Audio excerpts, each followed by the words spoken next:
Welcome to Love a Little World. Songs and stories for every boy and girl. Laugh, learn and sing along. Come join the fun, it won't take long. Welcome to Love a Little World. Songs and stories for every boy and girl. Laugh, learn and sing along. Come join the fun, it won't take long. Amman करुणा की कहानी। एक समय की बात है, एक खूबसूरत गांव था जो हरी भरे पेड़ों से घिरा हुआ था। गांव के लोग प्यार, शांति और सद्भावना के साथ रहते थे। उनके हरे भरे और उपजाऊ खेत आकाश में खुशी से चहकती चिड़ियों और खुले मैदान में खेलते बच्चों से जीवंत लगते थे। सब एक दूसरे की मदद करते और मिलजुल कर रहते थे। लेकिन एक साल बारिश नहीं हुई। खेत सूख गए, कुएं खाली हो गए और जमीन दरारों भरी लगने लगी। हरा भरा दृश्य पीला और भूरा हो गया। गांव वाले हर दिन और अधिक चिंतित हो गए। वे एक दूसरे से पूछने लगे, बारिश कब आएगी? हमारी फसलें बचेंगी क्या?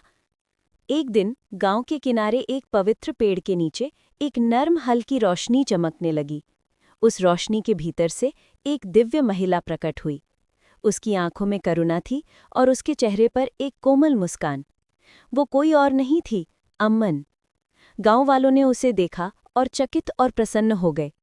वे अपने घुटनों के बल गिर गए, हाथ जोड़कर प्रार्थना करने लगे और अपनी परेशानियां बताने लगे। हमारे खेत सूख गए हैं, कोयल हाली हैं, कृपया हमें बचाइए अम्मन, उन्होंने पुकारा। अम्मन ने धीरे धीरे अपने हाथ उठाए। उसकी उंगलियों से सोने जैसी रोशनी बहती हुई हवा में घुल गई। अगले ही पल एक चमत्कार हुआ। अंबर में घने बादल जमा हुए और धीरे धीरे बारिश की बूंदें गिरने लगीं। खेत प्यासे पानी को खुशी से पीते हुए हरे भरे हो गए। जमीन से ताजगी और मीठी खुशबू फैल गई और गांव में आशा लौट आई। गांव वाले खुशी से चिल्लाए, अम्मन शरणम। बारिश की बूंदों ने बच्चों को नाचने और हंसने के लिए प्रेरित किया और बुजुर्ग पानी को छूकर मुस्कुराए। अम्मन ने गांव वालों की ओर देखा और धीरे से कहा, मैं केवल बारिश लाने नहीं आई हूं। आप सभी को मिलजुल कर रहना चाहिए, एक दूसरे से प्रेम बांटना चाहिए, प्रकृति की रक्षा करनी चाहिए। यही मेरा सच्चा आशीर्वाद है। इतना कहकर अम्मन धीरे धीरे सोले की रोशनी में बदल गई और आकाश की ओर उठ गईं।